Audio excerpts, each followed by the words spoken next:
Hello, this is Parul Chandra for SNI. We have with us today the Foreign Minister of Nepal, Mr. Pradeep Gyawali. Mr. Gyawali is in town to participate in the Raisina Dialogue. He delivered a ministerial address there yesterday. Apart from that, the Foreign Minister also held a meeting with his Indian counterpart, Srimati Sushma Swaraj. Hello, Mr. Gyawali. How was the meeting with the External Minister yesterday? It was wonderful. We talked all the aspects of our mutual concerns. We reviewed the overall progress of the bilateral relations, and we expressed the satisfaction that things are moving ahead in the right direction. Projects of joint collaboration has taken momentum, and in some area we should have to focus more. We should accelerate the efforts, but overall relations between the two countries is now in a newer height, and we shared the similar type of views during our meeting. You mentioned that there is growing trust between the two countries. So does it mean that there was some amount of trust deficit between India and Nepal? In past, it is a fact. Yes, there was some time, some type of friction, some type of misunderstanding were there. But we have developed a new level of trust. We reiterate the firm commitment that we will move ahead together, because the excellent relations between the two countries is for the betterment of the people of both sides. So there is no any alternatives to further enhance, further strengthen, and further widen our relations. So that realization and a commitment that we will build a new trust level, we will implement the previous agreements and understanding in the time-bound manner, and we will explore the new areas of the cooperation. That commitment and that understanding was the foundation which have created a new ground of mutual cooperation. Ties seem to be very close and cordial at present. But one area of concern, I think, for Nepal remains that the Eminent Persons Group's report is yet to be submitted to the Indian Prime Minister. I think the experts on this panel are still waiting to submit the report to Prime Minister Modi. Are you concerned about it? Sure, because this process was initiated by the both Prime Ministers back in 2016, and it is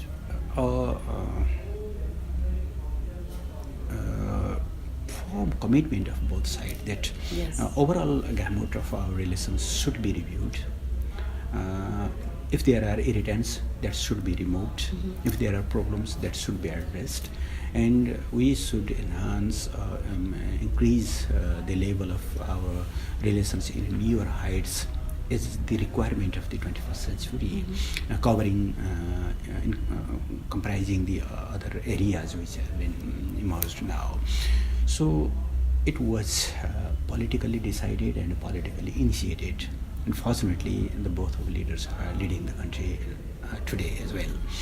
So, and second, the most important thing is the report was made in a unanimous manner.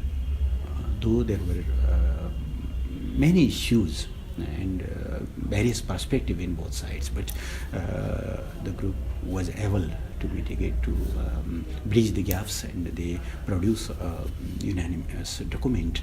That is the manifestation of the commitment of both sides. So I am fully confident that there will be a appropriate time set, and both Prime Minister will receive the report. Not only they will receive, but they will draw action plan for the implementation of the report, and the recommendations and prescriptions by the Eminent Persons Group has been submitted. Now, the Saarc process has been stalled since 2016 when India decided to boycott the summit which was to be held in Islamabad. Now, Nepal is the chair of Saarc. How do you see this process moving forward? Can it be revived? It should be revived because, the South Asia, the common home of 1.8 billion people, and facing many challenges. The biggest chunk of the poverty is here. The adverse effects of the climate change has been felt everywhere. We have a lot of potentials, resources, but yet to be tapped. And we are the least integrated region in the globe. So we should make our efforts more effective, and no single country can tackle all these problems.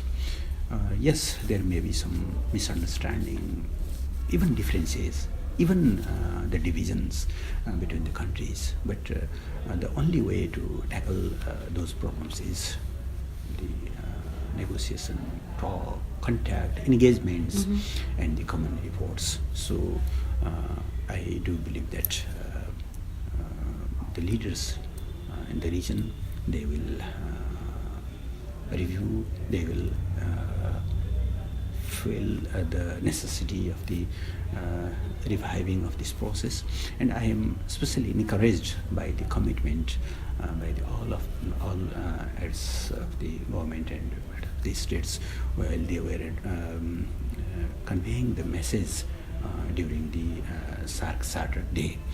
There was a firm and common commitment that we will revive this process. So it may take time, but I do believe that Saarc will be revived. You're hopeful about Saarc being revived, but you see the Saarc process is one that's run by consensus. And even if one country decides to not participate, it remains a process in limbo. Yes, I know. And probably we should rethink about the procedures and